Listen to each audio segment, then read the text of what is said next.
And I make these comments particularly for the supporters of one of the political parties in this country, which has unfortunately betrayed its founder and has now become a client of the oppressor, the United States of America. Many of the members of this political party and people who support this political party are my friends, and they have respect for me, and so I hope that they would not mind my sharing with them my views on George Floyd. And my opening statement is that the United States of America is now collapsing.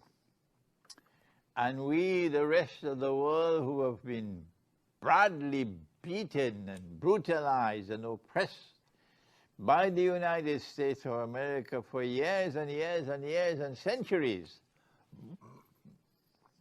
we can only say, praise be to Allah, that the chickens are coming home to roost.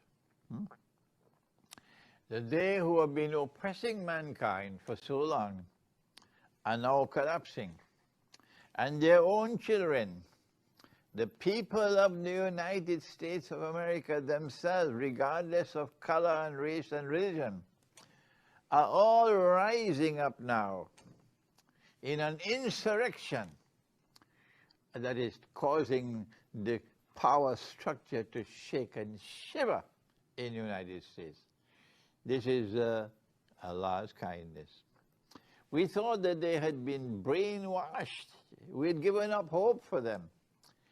That the media, the television, and the radio, and the newspapers, and those who own them, shamelessly, people with no sense of shame and no fear, have been peddling lies and writing lies and brainwashing the people, using the TV, using the newspaper, using the radio to shamelessly brainwash people and hide the truth and put the falsehood in the clothing of truth and put truth in the clothing of falsehood. They take the wolf and they make him look like a sheep. And they take the sheep and they make him look like a wolf. This is what you've been doing with the media. And journalists who sing for their supper should be ashamed of themselves.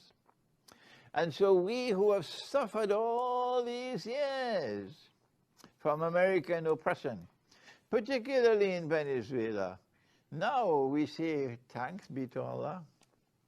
Thank you, Allah, that the oppressor, his crown is toppling. Yes. What happened in the United States was nothing new. They've been lynching the black people in the United States, the oppressors, most of whom were white, but not all white. No, not all white.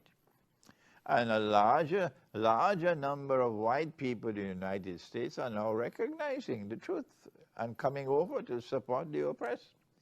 But the black people in the United States were slaves. They suffered the worst form of slavery mankind has ever experienced. There's always been slavery. And when Prophet Muhammad ﷺ came in the world, there was slavery. So what did he do?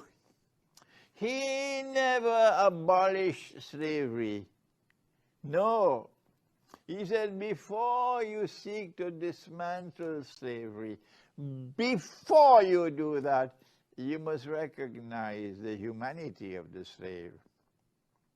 You must treat the slave as a human being before you release him and free him.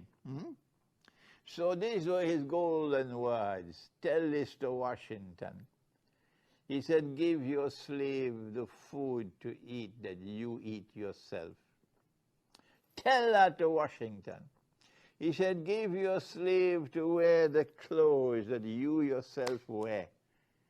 These words are like golden words in the ears of the African American people, who even though slavery was abolished, they still remain slaves.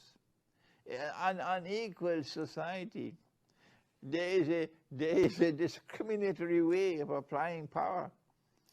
The Prophet ﷺ said, no discrimination. Even if my daughter, I know there are some people who object to this, but this is the hadith. Don't tell me I can't quote it.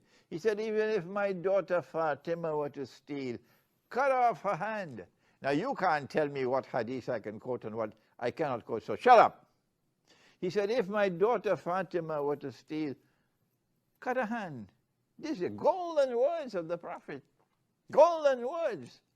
Meaning a non-discriminatory application of the law. That's how the police should be.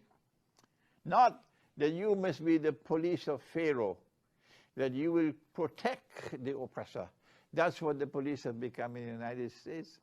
And this man was a poor black man, and the white officer put his knee on his neck and choked him to death, as though the white officer didn't have a heart.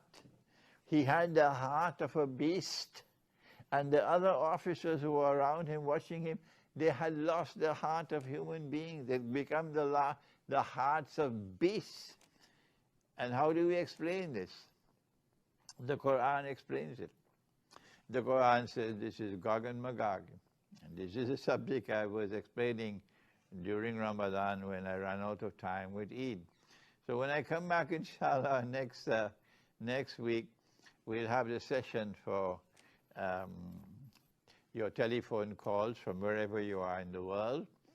And then after that, I'll return to complete the subject of Gog and Magog. But just to give you a taste. Gog and Magog are human beings. They are people. They're not some strange people living in the interior of the earth. Forget that nonsense. They're human beings. And they are human beings who are endowed with power. Indestructible power. Only Allah can destroy them. But they use their power to corrupt and to oppress. Everything they touch, they corrupt and they oppress. The political system, the market, the economy, the monetary system, sexual relations, the educational system, the military, everything they corrupt and destroy. That's what modern Western civilization has done. And Gog and Magog will be recognized because a town which Allah has destroyed, and He expelled the people of that town. And then He placed a ban on them. They could never return to that town, never to reclaim it again as their own, until Gog and Magog have been released. And when they are released, they spread out all over the world. Then those people will be returned to reclaim that town. Which town is it? My answer, which I gave 20 years ago in this book, is Jerusalem. And my answer is correct. The Quran is saying that when you see the Jews being brought back to the Holy Land to reclaim it as their own, 2,000 years after they were expelled by Allah, the people who bring them back are Gog and Magog. And that is the explanation for what was done to George Floyd. And that is the explanation for the oppression of the African American people, who are still slaves. That is the oppression, the explanation of Western slavery of African people, to use them to build a new Babylon in the Western world. So please turn to the Quran to study Gog and Magog. And until next week, inshallah, for our session, where we're going to have telephone calls from all over the world, you can call in. I hope I can get a microphone to listen, because my hearing is declining. So we'll be able to answer your calls and also hear your views on the virus and the lockdown and Salatul Jummah and Salatul Eid. Thank you. Wassalamu alaikum wa rahmatullah.